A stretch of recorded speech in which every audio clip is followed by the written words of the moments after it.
Steve jobs का नाम सुनते ही दिमाग में आईफोन का चित्र घूमने लगता है, क्योंकि इसी जीनियस के दिमाग की उपज है आईफोन। दुनिया में अन्य कंपनियों के फ़ोन तो स्मार्टफ़ोन कहलाते हैं, मगर एप्पल के स्मार्टफ़ोन आईफोन के नाम से जाने जाते हैं।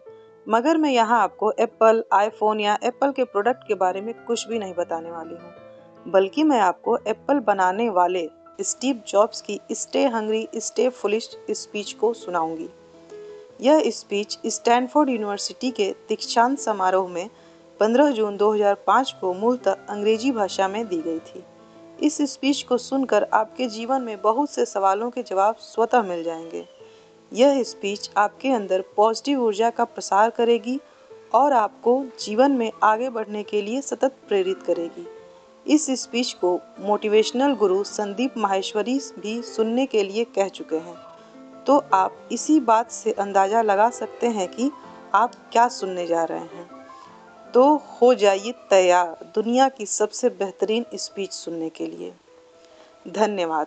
आज विश्व के सबसे बेहतरीन विश्वविद्यालयों में से एक के दीक्षांत समारोह में उपस्थित होने पर मैं स्वयं को बहुत ही सम्मानित महसूस कर रहा हूँ।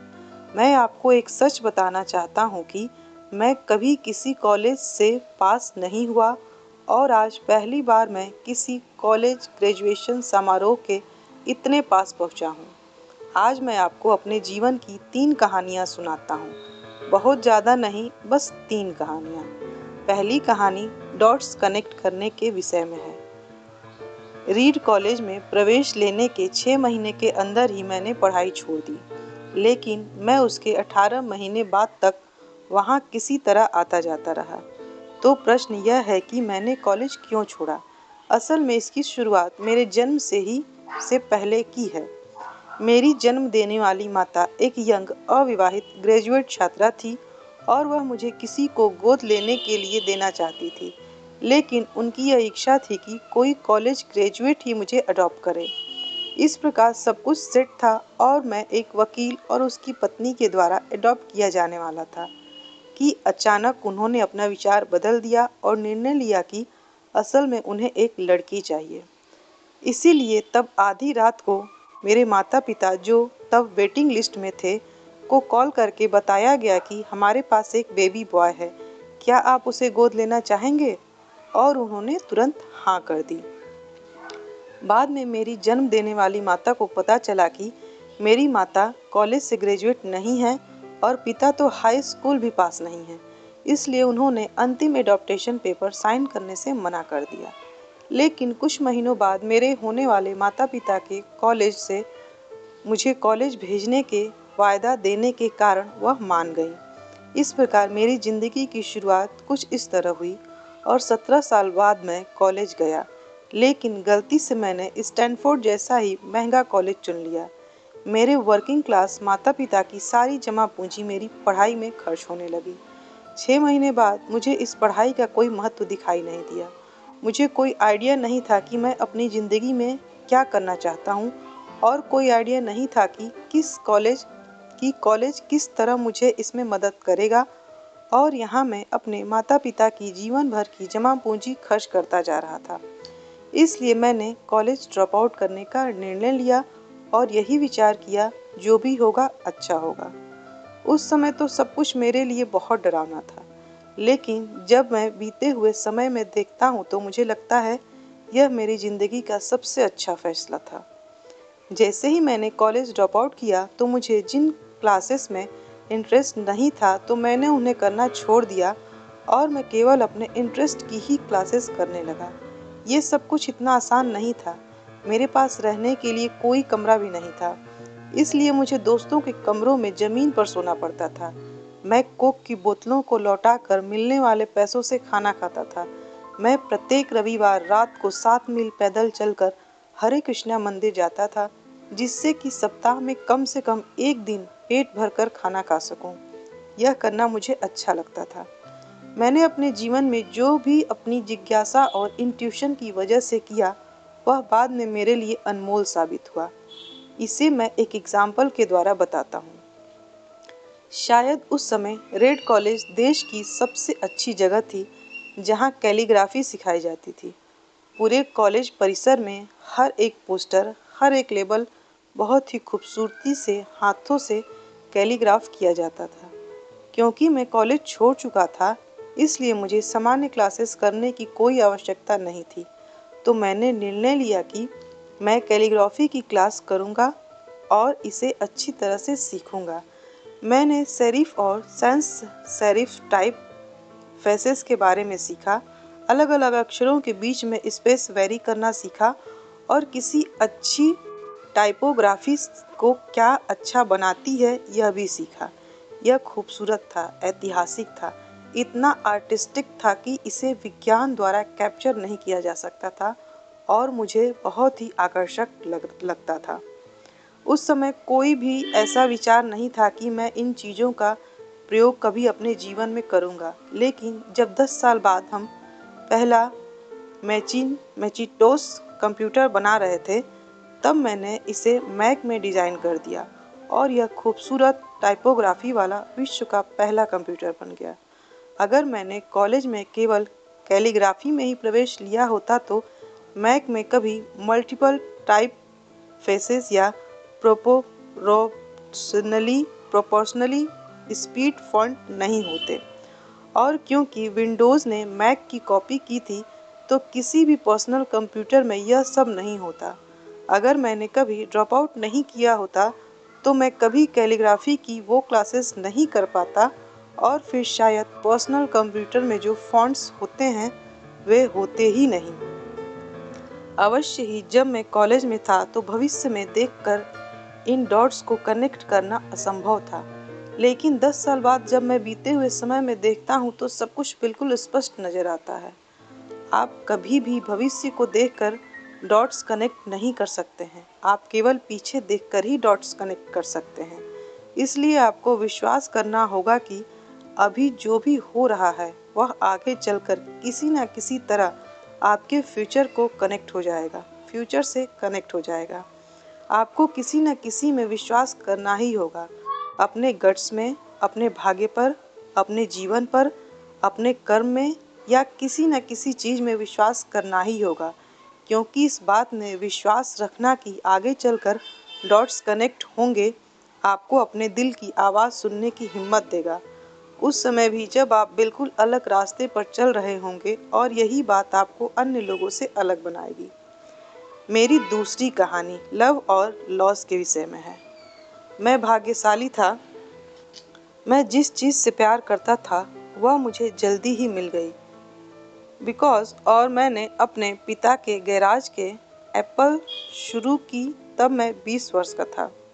हमने बहुत मेहनत की और 10 साल में एप्पल 2 लोगों से बढ़कर $2 बिलियन और 4,000 लोगों की कंपनी हो गई।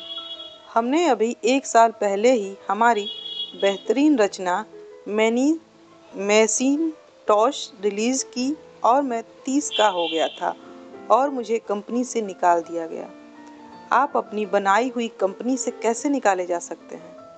जैसे जैसे एप्पल ग्रो करने लगी, हमने एक ऐसे बुद्धिमान आदमी को हायर किया जिसे मैंने सोचा कि वो मेरे साथ मिलकर कंपनी आगे बढ़ाएगा।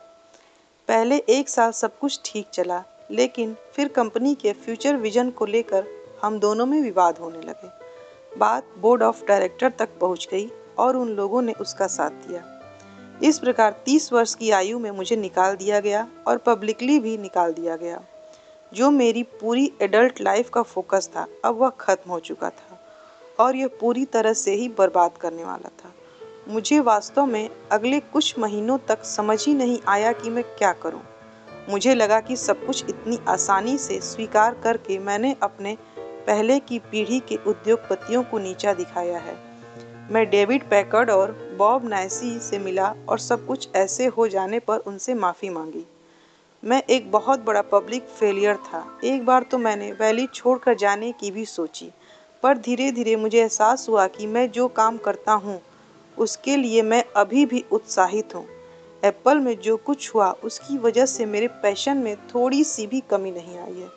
मुझे अस्वीकार कर दिया गया था, फिर भी जब मैं अपने काम से प्यार करता हूँ, इसलिए मैंने एक बार फिर से शुरुआत करने की सोची। मैं तब यह देख नहीं पाया था, लेकिन मुझे लगता है कि एप्पल से निकाले जाने के बाद मेरे साथ कुछ हो ही नहीं सकता था। सफल होने का बोझ अब बिगिनर होने के हल्केपन में बदल चुका था। मैं एक बार फिर से खुद को बहुत हल्का महसूस कर रहा था। इस आज़ादी की वजह से मैं अपने जीवन की सबसे क्रिएटिव पीरियड में जा सका।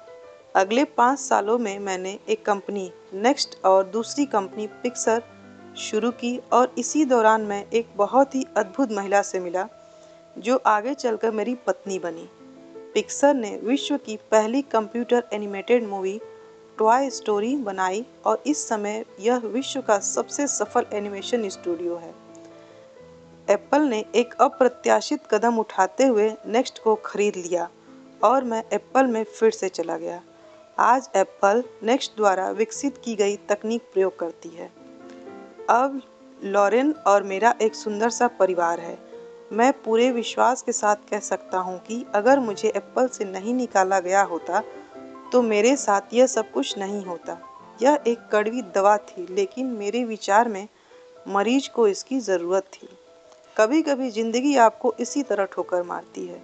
अपना विश्वास मत खोइए। मैं विश्वास के साथ कह सकता हूँ कि मैं सिर्फ इसलिए आगे बढ़ता गया क्योंकि मैं अपने काम से प्यार करता था। आप वास्तव में क्या करना पसंद करते हैं, यह आपको जानना होगा। जितना अपने प्यार को जानना जरूरी है, उतना ही उस काम को खोजना भी ज़रूरी है जिसे आप सच में एंजॉय करते हो। आपका काम आपकी ज़िंदगी का एक बड़ा हिस्सा होगा और वास्तविक रूप से संतुष्ट होने का एक ही तरीका है कि आप वो करें जिसे आप वास्तव में एक बड़ा काम समझते हो, और बड़ा काम करने का एक ही तरीका है कि आप वो करें जो करना आप पसंद करते हो।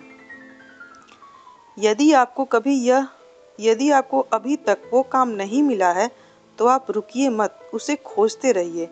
जैसा कि दिल से जुड़ी हर एक चीज़ में होता है, वो जब आपको मिलेगी तब आपको पता चल जाएगा, और जैसा कि किसी अच्छी रिलेशनशिप में होता है, वो समय के साथ साथ और भी अच्छी होती जाएगी।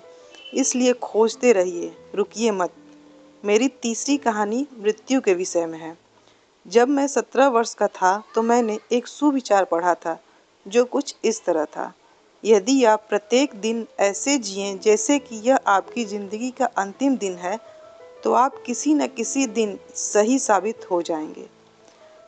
इसने मेरे दिमाग पर एक छाप छोड़ दी। तब से पिछले 33 सालों से मैंने प्रत्येक सुबह उठकर शीशे में देखा है और स्वयं से एक सवाल किया है: अगर आज का दिन मेरी ज़िंदगी का अंतिम दिन होता तो मैं आज वो करता जो मैं करने वाला हूँ। और जब भी लगातार कई दिनों तक उत्तर नहीं होता तो मैं समझ जाता हूँ कि कुछ बदलने की ज़रूरत है।